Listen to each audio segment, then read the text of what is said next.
ہم سے اجازت لیے بغیر آپ نے ہمارے تنظیموں کو توڑا، اور وہ تنظیمیں کہ جن کو ہم نے تسلیم نہیں کیا سو مدارس آزاد ہوں گے، چاہے ادھر رجسٹریشن کرائیں چاہے سوسائٹی ایکٹ کے تحت کرائیں۔ ہم نے لچک دکھائی اس میں، اور اس پر جناب وزیر قانون جناب تارڑ صاحب ان کی طرف سے ڈرافٹ بنا، اور جس طرح معاہدہ ہوا تھا اسی کے مطابق ایک ڈرافٹ آیا اور یہاں ایوان میں پیش ہوا۔ اس ایوان میں اس کی پہلی خواندگی ہوئی، اور جب دوسری خواندگی شقوار ہو رہی تھی تو پتہ نہیں کہاں سے کیا ہدایات آتی گئیں کہ دوران قانون سازی اس قانون سازی میں تبدیلیاں لائی گئیں، اور پھر ہم نے کہا کہ ہم اس قانون سازی کا حصہ نہیں بنیں گے۔ یہ اس معاہدے، اس کمٹمنٹ جو ہمارے باہمی اتفاق رائے سے ہوا تھا اس کا ضد ہے۔ معاملہ کٹھائی میں پڑ گیا۔ اب اس ایوان کے اندر جس وقت 26ویں ترمیم پر بات ہو رہی تھی تو ہم نے اس میں کہا کہ بھئی وہ ایک چیز، ایک مرحوم بل، ایک معصوم بل اس سے پہلے جس پر اتفاق ہوا اور جس کا یہاں قتل کیا گیا، آئیے اس کو بھی لے آئے۔ جناب اسپیکر، ہم نے یہ نہیں کہا ہے کہ آپ ان مدارس کو اس بل سے نکال دیں، یہ بات میں واضح کر دوں، لیکن ڈرافٹ جو پاس ہوا ہے، بل جو پاس ہوا ہے یہاں سے، اس میں ان وزارت تعلیم کے تحت رجسٹر مدارس کا کوئی تذکرہ نہیں ہے، اور یہ ڈرافٹ ہم نے نہیں بنایا،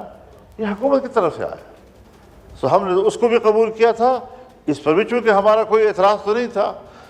لیکن ہم نے قبول کیا اور پاس ہو گیا۔ جناب اسپیکر، بہتر ہوتا اگر آج اس وقت یہاں ایاز صادق صاحب موجود ہوتے تو ذرا میں ان کے روبرو عرض کرتا۔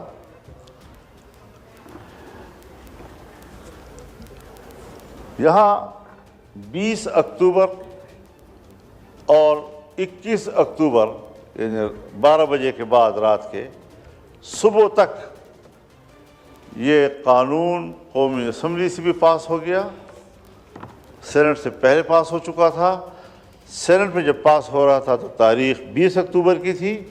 اور جب قومی اسمبلی سے پاس ہو رہا تھا تو تاریخ 21 اکتوبر کی تھی۔ اور جو ہی وہ پاس ہوا، میرے پاس جکرانی صاحب تشریف لائے اور مجھے انہوں نے کہا کہ سائن سیریمنی پریزیڈنسی میں ہو رہی ہے، فوری طور پر ہم نے وہاں جانا ہے، ناشتہ بھی وہیں کریں گے اور پریزیڈنٹ صاحب ان پہ دستخط بھی کر دیں گے۔ میں نے ہاں کیا، لیکن آدھے گھنٹے کے بعد وہ پھر تشریف لائے اور کہا کہ وہ فی الحال ملتوی ہو گیا۔ ٹھیک ہے، اب سوال یہ ہے حضرت کہ 28 اکتوبر کو جناب صدر اس بل پر ایک اعتراض بھیجتے ہیں، اور ظاہر ہے کہ دونوں ایوانوں میں جب ایک بل آتا ہے تو جس ایوان میں آخر میں پاس ہوتا ہے اسی سے پریزیڈنسی میں جاتا ہے،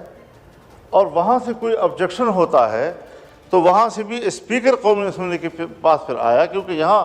آخر میں پاس ہوا اور آبجیکشن آیا، اور اسپیکر صاحب نے اس کی تصحیح کر دی، اس کو ایک قلمی غلطی قرار دے کر۔ اب آبجیکشن آیا،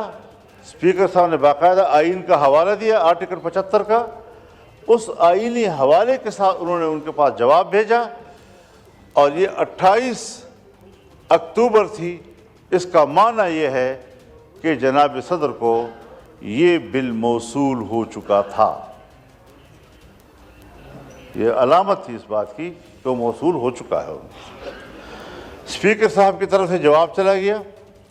اور کہا کہ میں آرٹیکل 75 کے تحت اس کی اصلاح کر رہا ہوں، اور کر دی ہے، دستخط کر کے بھیج دیے، اور سینٹ کی طرف سے بھی مجھے یہ اطلاع ملی کہ وہاں سے بھی انہوں نے جو چیئرمین سینٹ تھے اس وقت، انہوں نے اس کو ہاں کر دیا اور معاملہ ختم ہو گیا۔ کیوں؟ اس لیے ختم ہوا کہ جناب صدر نے اس پر کسی قسم کا دوبارہ اعتراض نہیں کیا، اس پر اپنی رائے پہ زور نہیں دیا، اسے پریس نہیں کیا، اور جب انہوں نے تسلیم کر لیا اور قبول ہو گیا تو اٹ مینس کہ ان کو ایک اعتراض کا حق حاصل ہے، دوسرے اعتراض کا حق پریزیڈنسی کو حاصل نہیں ہے۔ آتش نیوز پاکستان کے سب سے بڑے نیوز نیٹ ورک کا حصہ بننے کا سنہری موقع، ملک بھر سے درج ذیل آسامیوں کی ضرورت ہے۔ Bureau chief, deputy bureau chief, video editor, city reporter, تحصیل reporter, district reporter, crime reporter, press reporter, نمائندہ، نامہ نگار۔